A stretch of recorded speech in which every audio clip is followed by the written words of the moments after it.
Right, let's talk about driver. And in this video, I'm going to kind of share with you what I'm seeing a lot with the students that I'm helping. The common faults I see with the driver. These faults are really holding golfers back, and I'm going to make it really, really simple in this video. We're going to talk very simply about what your body should do in the backswing and the downswing. And then we're going to talk about what the arms should be doing in the backswing and the downswing. So let's start with backswing. That seems a sensible kind of place to start. So if you want to make a kind of perfect backswing, which is going to make the driver far easier to use, we really need to do two things. We need to get the body moving in a pretty good functional way. I'm going to give you a really simple drill for that. And then once the body's moving in a pretty good way, we need to get the arms somewhere relative to the body that's going to make the downswing much simpler. If your backswing isn't right, you can actually still hit good shots, but you're making it far more difficult for yourself. You're making it more of a challenge. I want to make it simpler for you, and the drills in this video are going to do that. So the first thing I'd like you to do, take an alignment stick. If you haven't got an alignment stick, another golf club would absolutely do. Take a setup to a golf ball and just place that alignment stick inside your trail heel, as you can see there, pointing obviously away from me. Once I get into my golf posture, club is going to go across my shoulders. Now from here, what I'd love you to do is get the grip of the golf club. What you feel and as you see it is over the alignment stick. You can see that there. Really simple reference point, the grip of the club over the alignment stick. What that does, it does two things. It gets me to turn by a good amount.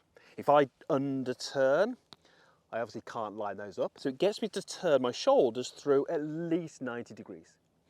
The second thing it does, it helps me kind of organize the angles and the tilts in my body. Because if I was to do, let's say this, then you can see the grip isn't over the alignment stick and my body is tilted towards the target, my weight is on my lead side, the angles are incorrect. So what it does is it puts a good angle through my upper body. You can see that there, you can see how I'm tilted away from the target.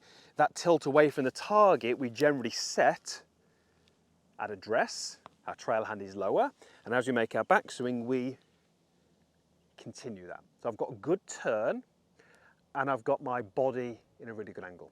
Now notice what I've had to do to achieve that turn. Even though I was focusing on my shoulders and focusing on the grip of the club, look at my knees. There's a big change in what my knees have done in the backswing. They haven't stayed in place. We've also got a big change in what my hips have done. My hips have rotated to allow me to get into this position at the top.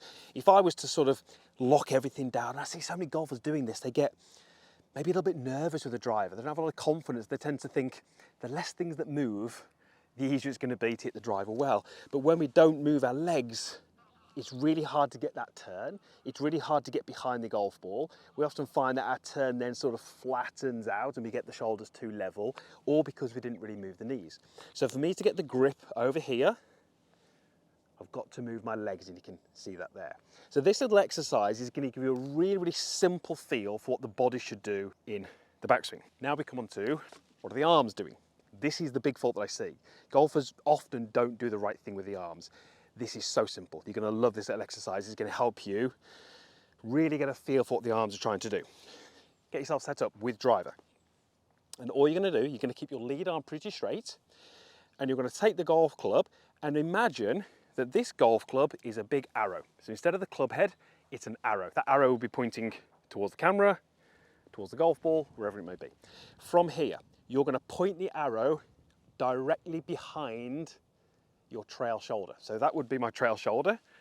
Directly behind it is straight into those bushes. So from here, keep my lead arm straight, pointing the arrow over there. Okay, notice how there's no turn in my body. This way. Okay, look what my trail arm is doing, it's folding.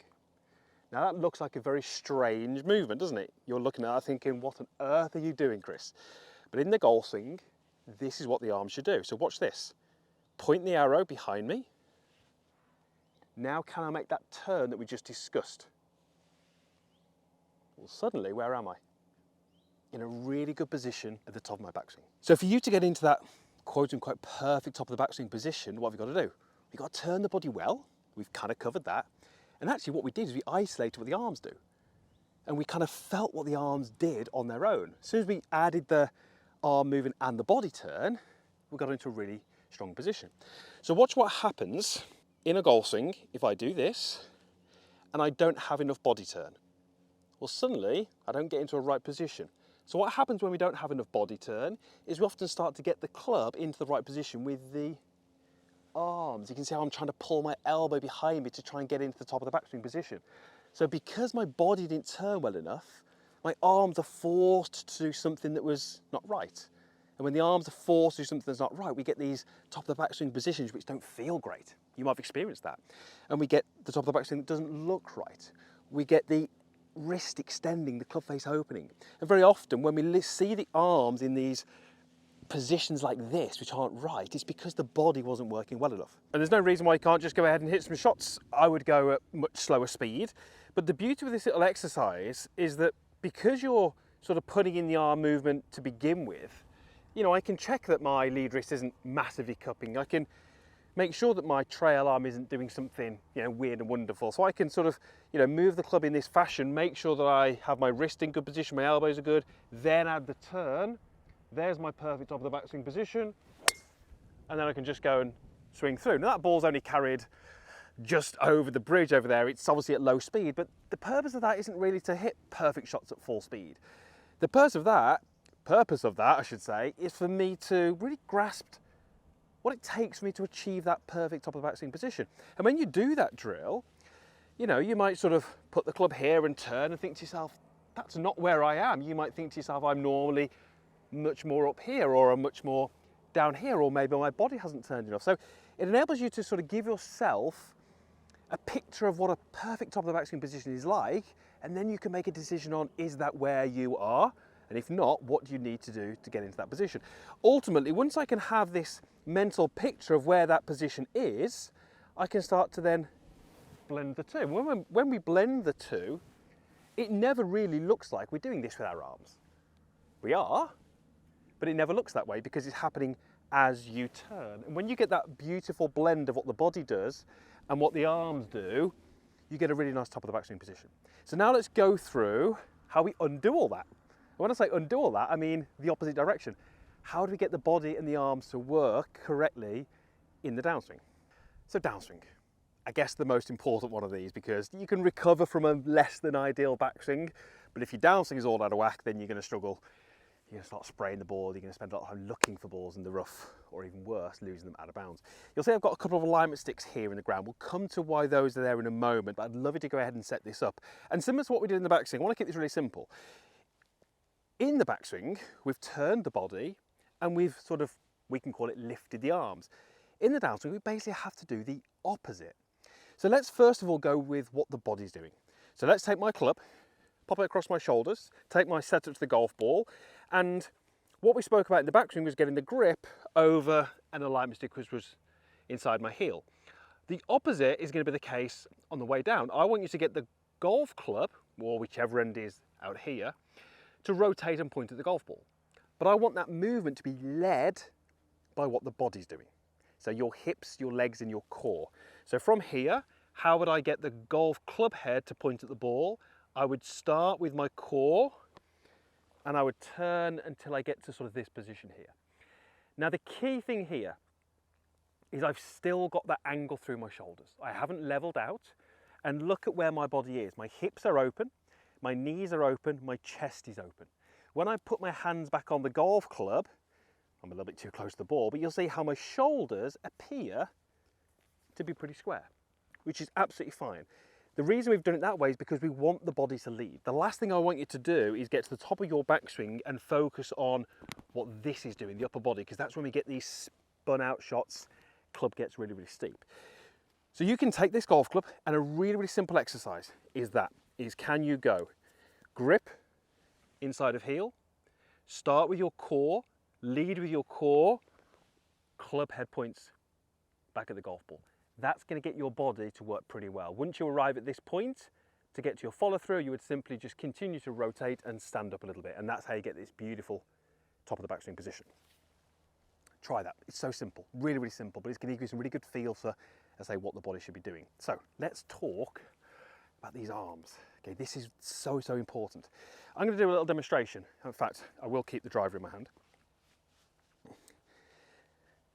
Let's put myself into that top of the backswing position. Arms go here and turn, okay? If I took my trail hand off and held my lead arm against my shoulders, and my lead arm is going to do nothing on its own. It's just going to stay in its same relationship relative to my chest. If I make my downswing move, look where that golf club is. Really high, really out. For me to hit the golf ball, I've got to use my hands and my arms. But if I use them really, really late, like now, how am I going to deliver the club? Very much down into the back of the ball, very much across the golf ball. And what's that going to give? Negative attack angles, downward hits, so many of you will have that, and out-swing club paths. Again, so many of you will have that. The majority of golfers who struggle with the driver hit down and out to in. You lose distance, you create big left to right curves on the golf ball, and you lose a lot of consistency. And very often it's because of that, because the body's doing something, the arms aren't. When your body turns towards the target and your arms do nothing, they end up here. You will always use your arms because they have to get the club down to the ball. But if you do it late, as you can see, you chop across it. Here's my little channel. Notice how I've got that set up pretty much at the same angle as my golf club, and I reckon I've got that about 2 feet wide. You can experiment with this. What you're going to do now, find your perfect top of the backswing, whether you do that in a regular swing or whether you go ahead and do it in this fashion here. And I want you to very simply turn the body, deliver the club to the ball through that gate. Body's turning, golf club is coming through the gate. What am I having to do with my arms? I'm having to do the opposite to what I did in the backswing. I'm basically feeling that they do this in the downswing as my body turns. And what have I suddenly got? I've suddenly got a downswing which has got a beautiful shape to it. It's not out to in, it's not over the top, it's not steep, it's not in to out, it's not underplaying. It's just a perfectly shaped downswing. And that perfectly shaped downswing is me blending what my body does with what my arms do. Every golfer has to do that. If you don't like the way your swing looks, or you don't like where the ball is going, it's because you haven't got the right blend. These little exercises are really, really simple to do, and it can give you some really, really good feels. I'm going to chip this ball, and the chances are it's going to end up in that little pond that's in front of the tee. But I just want to show you what this would look like in kind of slow motion. So perfect backswing. Arms do this, body does this. Downswing is a blend of the body and the arms. And although that ball is going to go into that little lake, look how easy it was for me to hit that dead straight. That came right at the centre. It flew dead straight because I had a consistent swing. The consistent swing is what we're teaching you in this video. It's really simple to do. These exercises are really simple. You can do them. You need a couple of alignment sticks, and then you can go ahead and create all the movements that you need for a perfectly shaped swing.